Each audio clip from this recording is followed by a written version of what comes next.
Tudo certo, Anderson? Vamos gravar?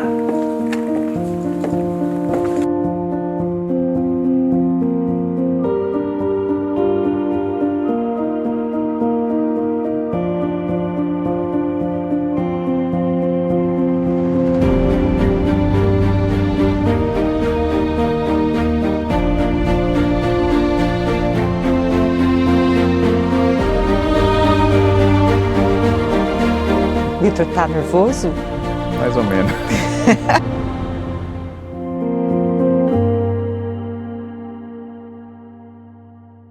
Fui criado em Três Lagoas, aqui no estado do Mato Grosso do Sul. Aí vivi lá dos 4, 5 anos até os 20 anos de idade, quando eu passei no concurso do TJ. E aí em 2007 eu assumi na comarca de Sonora. Meu pai é Ivo Valentim, minha mãe é Sandra Valentim. Meus pais moravam em Porto Primavera, nasci lá em Porto Primavera, no estado de São Paulo. Aí eu cresci de 91 até 2007, então minha infância, juventude e adolescência foi toda em Três Lagoas. Meu pai, eu lembro assim que ele teve vários empregos assim, no decorrer assim da vida dele, tudo, para sustentar a família, para sustentar a gente. Era eu e meu irmão, mais novo, 2 anos mais novo que eu, e minha mãe também trabalhava para complementar a renda. Então minha mãe já trabalhou de diarista, depois trabalhou de cozinheira. Na infância, na escola, sempre tem situações que vai gerar esse tipo de conflito, esse tipo de atrito, por conta da questão da cor da pele e tudo. Então, dos colegas fazer comparação de você com macaco, com esse tipo de situação. Então, desde pequeno, são situações que a gente vai lidando, vai passando e vai aprendendo a reagir a esse tipo de situação. E o que você sentia quando você era chamado assim? É uma tristeza muito grande, você saber que você não é aquilo e a pessoa fazer esse tipo de comparação ou fazer esse tipo de julgamento com você. Uma pessoa que é igual a você, está ali na mesma condição de estudante e fazer uma situação dessa. Olha, não foi algo que me limitou. Meus pais sempre conversavam comigo, com meu irmão. Na minha família também sempre teve esse tipo de diálogo, de dificuldades que possamos ter, de enfrentar, de situações que podem acontecer. E principalmente quando estamos sozinhos, assim. Então, eram situações que a gente sabia que poderia passar, que poderia acontecer, mas são situações que, por terem sido conversado antes, tudo, então, quando acontece esse tipo de situação, então a gente está mais preparado. Não é fácil, porque é uma situação que muitas vezes parece uma simples brincadeira, de algo descontraído, que as pessoas dão risada, que as pessoas acham graça, mas quem está vivendo aquilo, passando por aquilo, não vê dessa maneira. Essa questão do racismo, do preconceito, às vezes ele acontece de maneira muito sutil. Então, por exemplo, desde os meus 20 anos eu estou no Poder Judiciário, faço trabalho, assumi o concurso. Então você consegue perceber que a maneira como as pessoas te tratam. Então elas te tratam de um jeito, sem saber que você trabalha no Tribunal de Justiça, e muitas vezes depois, quando ficava sabendo que você trabalhava no Tribunal de Justiça, te tratava de uma outra forma. Então são situações que a gente vai vivenciando assim, que vai nos ajudando a amadurecer também com esse tipo de situação.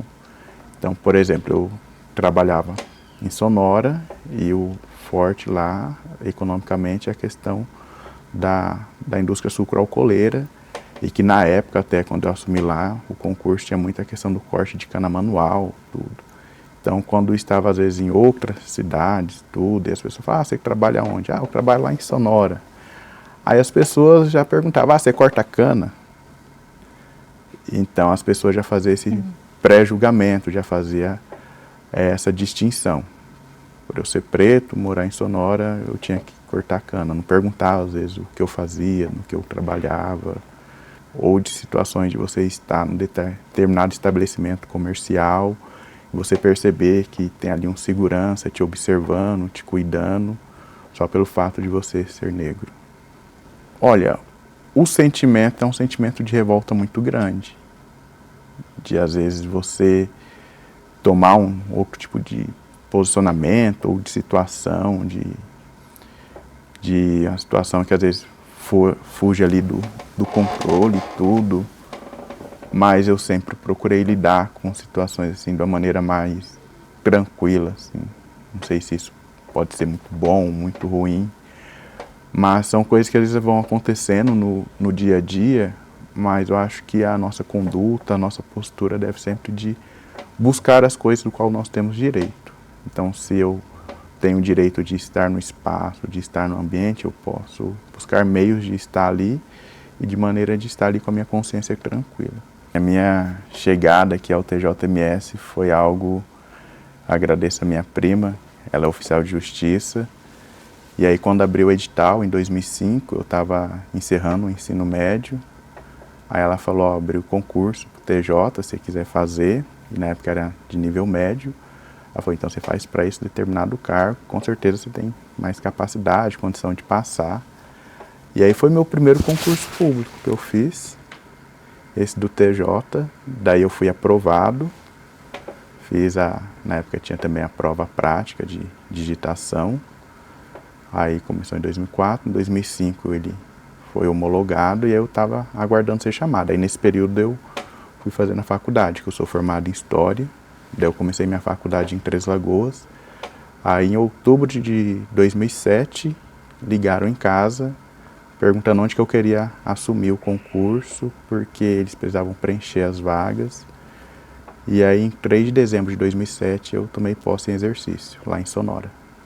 Essa questão da representatividade é algo que ainda está melhorando. Então, há muita pouca representatividade de pessoas negras, indígenas no quadro de servidores do Tribunal de Justiça, no quadro de juízes do Tribunal de Justiça. Então, do tempo que eu trabalhei lá em Sonora, todos os juízes que trabalharam, com quem eu trabalhei eram brancos. Promotor, do tempo que eu fiquei lá, teve um negro só, e defensora pública também uma. Eu até incentivo as pessoas a fazerem concurso, a estudar. Eu falo para os estagiários que são negros, que eu conheço, falo, ó, estuda, faz, busca, que você tem condição, você tem capacidade, não é algo inalcançável, inatingível. Na minha família a gente conversa bastante sobre esses assuntos de questão racial, de dificuldade. E a questão é nós não nos calarmos. Se precisar falar, falar. Se tiver um meio de reivindicar, reivindicar. Se tiver algo que pode acessar essa ferramenta para ser utilizada. Porque é um movimento que não pode parar. A gente sabe que, por questão histórica, tudo sempre houve um processo de exclusão, um processo de silenciamento, um processo em que os negros foram rejeitados, foram excluídos da sociedade.